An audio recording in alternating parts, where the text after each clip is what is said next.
Everyone, जय हिंद। आज है 19 फरवरी, लेकिन साथ ही आज संडे है और संडे को हम क्या करते हैं, वीकली रिवीजन करते हैं, है ना। तो आज के इस वीडियो में हम 13 से 18 फरवरी के इंपॉर्टेंट क्वेश्चंस का फटाफट से रिवीजन करेंगे। हर एक क्वेश्चन को अच्छे से हम डील कर ही चुके हैं, इसलिए क्विक रिवीजन करते हुए चलेंगे। संविधान के किस अनुच्छेद के तहत 13 राज्यों में नए राज्यपालों की नियुक्ति की गई है? तो अनुच्छेद 155 के तहत प्रेजेंट टाइम में हमारी जो राष्ट्रपति द्रौपदी मुर्मू, जो कि भारत की पहली महिला आदिवासी राष्ट्रपति है, इनके द्वारा इन 13 राज्यों में, जो मैं आप लोगों को पीडीएफ में ऑलरेडी प्रोवाइड कर चुकी हूँ, इसमें 13 राज्यपालों की नियुक्ति की गई है, जिनका कार्यकाल 5 वर्ष का होगा। देखिए, राज्यपाल का वैसे कार्यकाल तो 5 वर्ष का होता है, लेकिन ये राष्ट्रपति के प्रसाद पर्यंत होते हैं। प्रसाद पर्यंत क्या मतलब हुआ इसका, यानी कि राष्ट्रपति जब चाहे इन्हें पद से हटा सकते हैं, ठीक है। यदि हम बात करें राज्यपाल का पद कहाँ से लिया गया है, तो पहले भी बता चुकी हूँ, राज्यपाल का पद ये लिया गया है कर्नाटक के संविधान से। हमारा आर्टिकल 153 कहता है कि राज्य में एक राज्यपाल होगा, हर राज्य में एक राज्यपाल होगा।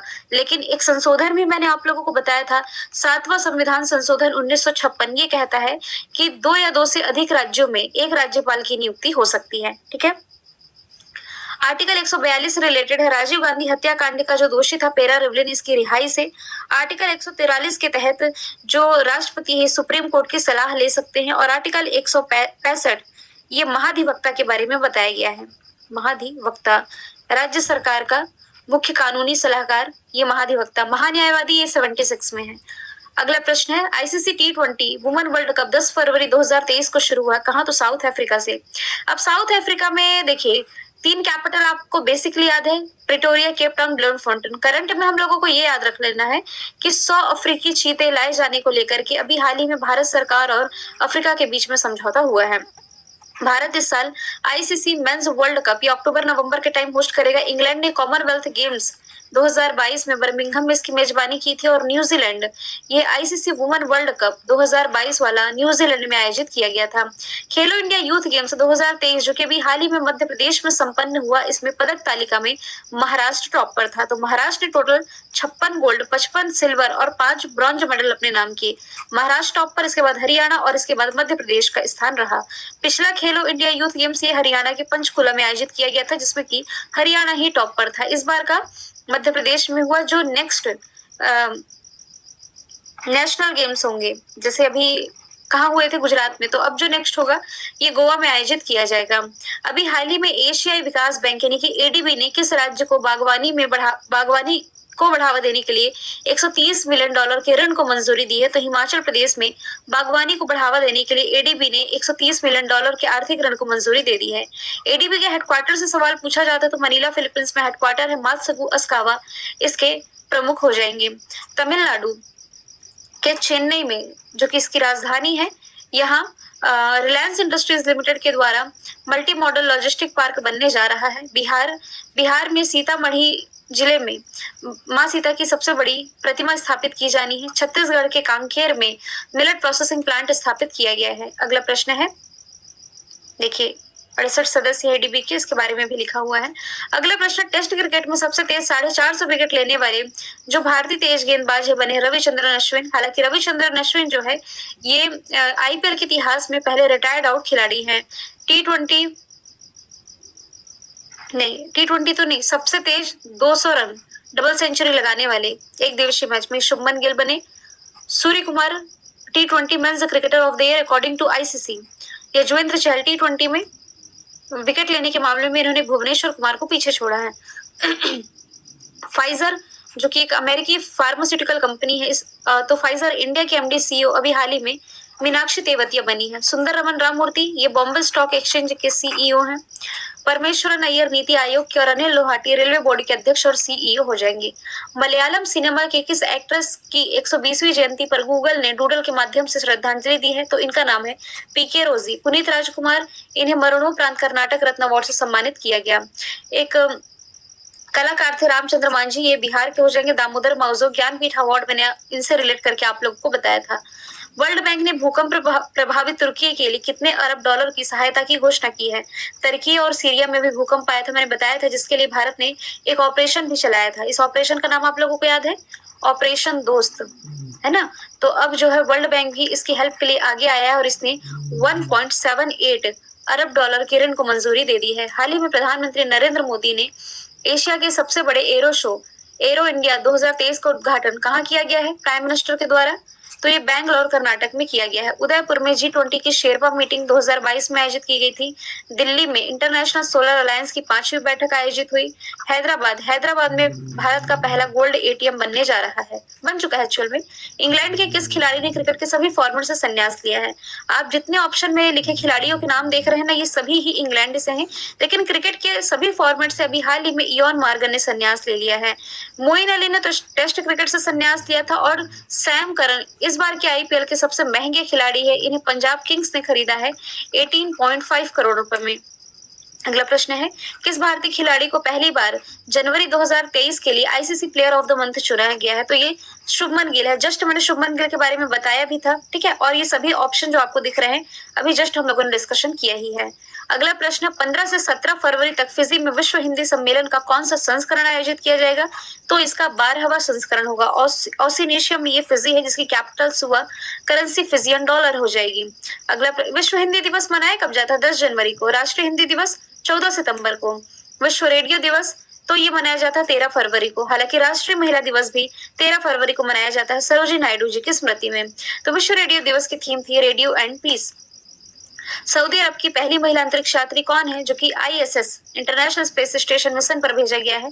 तो इनका नाम रियाना बर्नावी है। जेसिका मीर ये स्पेस वॉक करने वाली पहली, मतलब नासा की ये अंतरिक्ष यात्री थी। निकोल मान यूएसए यानी कि अमेरिकी मूल की पहली अंतरिक्ष यात्री। देखिए, इंटरनेशनल स्पेस स्टेशन अलग है, जो कि धरती से लगभग 300-400 किलोमीटर दूर स्थित है। रिसर्च वगैरह के लिए यहाँ जाते हैं। और अंतरिक्ष तो आप जानते ही हैं, ब्रह्मांड आप कह सकते हैं ना, अन्य ग्रहों में भी जाने वाली को हम कहते हैं। नूरा अल मतरोशी यूएई की पहली महिला अंतरिक्ष यात्री। अगला प्रश्न है, चक्रवात गैब्रियल ने भी हाल ही में किसे प्रभावित किया? न्यूजीलैंड को, जिसके कारण इसने राष्ट्रीय आपातकाल लगा दिया है। इंडोनेशिया का माउंट मेरापी ज्वालामुखी जिसमें विस्फोट हुआ।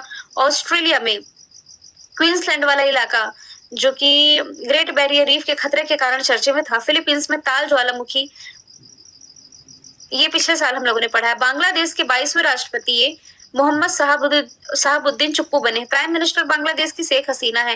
नेपाल के प्राइम मिनिस्टर रिसेंटली कौन बनाए गए हैं? पुष्प कमल प्रचंड, सॉरी ये राष्ट्रपति हो जाएंगे, है ना। और क्रिस हिपकिंस कौन है? ये न्यूजीलैंड के अभी प्राइम मिनिस्टर बनाए गए हैं।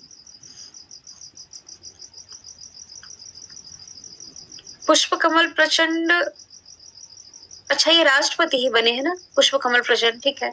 हाल ही में विश्व खुशहाली सूचकांक में कौन सा देश टॉप पर है? तो फिनलैंड टॉप पर। इंडिया की रैंकिंग 136 है। नॉर्वे डेमोक्रेसी इंडेक्स में टॉप पर है। अमेरिका साइबर सिक्योरिटी में। जापान हेलने पासपोर्ट में। भारत की पहली electric AC double decker bus का उद्घाटन रिसेंटली मुंबई में किया गया है। इसी मुंबई में अभी हाल ही में कला घोड़ा फेस्टिवल का भी आयोजन किया गया था। नोएडा में जेवर एयरपोर्ट बनने जा रहा है, जो कि एशिया का सबसे बड़ा एयरपोर्ट होगा। सबसे बड़ा एरो शो का उद्घाटन बैंगलोर में। और नागपुर में सबसे लंबा यानी कि दुनिया का सबसे लंबा डबल डेकर फ्लाईओवर बनकर के तैयार हुआ है। अनुराग ठाकुर के द्वारा फॉर्मूला ई चैंपियनशिप का उद्घाटन किया गया हैदराबाद में। और इसकी मेजबानी करने वाला भारत का पहला शहर है, दुनिया का 30वां शहर है। इसमें की फॉर्मूला ई रेस किसने जीती है?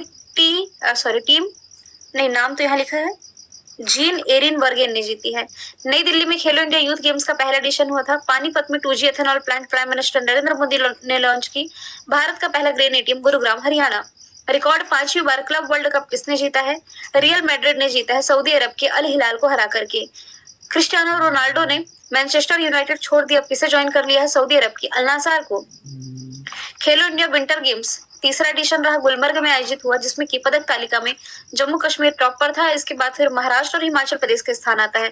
वैसे महाराष्ट्र को यदि हम बात करें तो खेलो इंडिया यूथ गेम्स के 5वें संस्करण में टॉप पर था, जो कि मध्य प्रदेश में हुआ था। चौथा संस्करण ये हरियाणा में हुआ था, तो हरियाणा ही टॉप पर था। ओडिशा में FIH men's hockey world cup आयोजित हुआ, जिसमें कि जर्मनी विजेता रहा था। भारत का सबसे सख्त नकल विरोधी कानून किसने लागू किया? उत्तराखंड ने। तो नकल जैसी गतिविधियों में लिप्त पाए जाने पर आजीवन सजा और 10 करोड़ तक का जुर्माना हो सकता है। ई कैबिनेट ई परिवहन नीति लागू करने वाला पहला राज्य Himachal Pradesh. New education policy लागू करने वाला पहला राज्य कर्नाटक। महाराष्ट्र भूषण अवार्ड किसे मिला है? अप्पा साहेब को। असम वैभव पुरस्कार रतन टाटा को। पुनीत राजकुमार को कर्नाटक रत्न अवार्ड। आशा पारेख को दादा साहब फाल्के अवार्ड। यूनेस्को शांति पुरस्कार ये जर्मनी की पूर्व चांसलर एंजेला मर्केल को मिला है। शिंजो आबे जो कि जापान के पूर्व प्राइम मिनिस्टर थे, इन्हें पद्म विभूषण जो कि भारत का दूसरा सर्वोच्च सम्मान है, मरणोपरांत दिया गया। Narendra Modi United Nation environment programme के द्वारा young champion of the year. और फिर व्लादिमीर जेलेंस्की जो कि यूक्रेन के राष्ट्रपति हैं, इन्हें time magazine person of the year 2022 चुना गया। वर्ल्ड बैंक के प्रमुख कौन है जो कि अपने पद से इस्तीफा देने जा रहे हैं? ये हो जाएंगे डेविड मलपास। मात्सुगुओ एडीबी के हैं। झांग मिंग एससीओ के हैं। नकोजी अंकोजी वर्ल्ड ट्रेड ऑर्गेनाइजेशन की महानिदेशक हो जाएंगी। बोइंग कंपनी कहाँ की है? अमेरिका की। तो इसके साथ भारत 220 विमान खरीदने जा रहा है, इसके लिए समझौता हुआ है। भारत का पहला चैट जीपीटी संचालित एआई चैटबॉट लेक्सी जो कि लॉन्च किया गया किसके द्वारा? वेलोसिटी के द्वारा। हालांकि गूगल के द्वारा भी इसका एक नया चैटबॉट लॉन्च किया गया है जिसका नाम बार्ड है। बार्ड BARD है ना। अभी दुनिया का सबसे प्रदूषित शहर कौन बना है? तो देखिए सबसे प्रदूषित बना है लाहौर। लाहौर के बाद आता है मुंबई। भारत की तरफ से मुंबई टॉप पर है, दिल्ली को पीछे छोड़ते हुए, है ना। और इसके बाद काबुल अफगानिस्तान की कैपिटल तीसरे स्थान पर है। तो वियना मोस्ट लिवेबल सिटी है, ऑस्ट्रिया की कैपिटल है। इस्तांबुल टर्की का सबसे बड़ा शहर, ट्रैफिक इंडेक्स में टॉप पर। अमेरिका का एक शहर है न्यूयॉर्क जो कि सबसे महंगा शहर बना है 2022 में। मैंने ये आप लोगों को फर्स्ट क्वेश्चन में ही सॉल्व करवा दिया। इसका आंसर 155 आर्टिकल है जिसके तहत 13 राज्यों में नए राज्यपाल की नियुक्ति की है द्रौपदी मुर्मू जी ने। आज का सवाल है किस टेक स्टार्टअप ने एरो इंडिया शो में सौर संचालित ड्रोन सूरज का अनावरण किया? मैंने बताया ना आपको कि एरो इंडिया शो ये बैंगलोर में हुआ, तो इसमें सौर ऊर्जा से संचालित सूरज ड्रोन का अनावरण किस कंपनी ने किया है? आंसर इसका आप लोग कमेंट बॉक्स में बताएंगे। फिर हम मिलेंगे नेक्स्ट वीडियो के साथ। Thank you so much.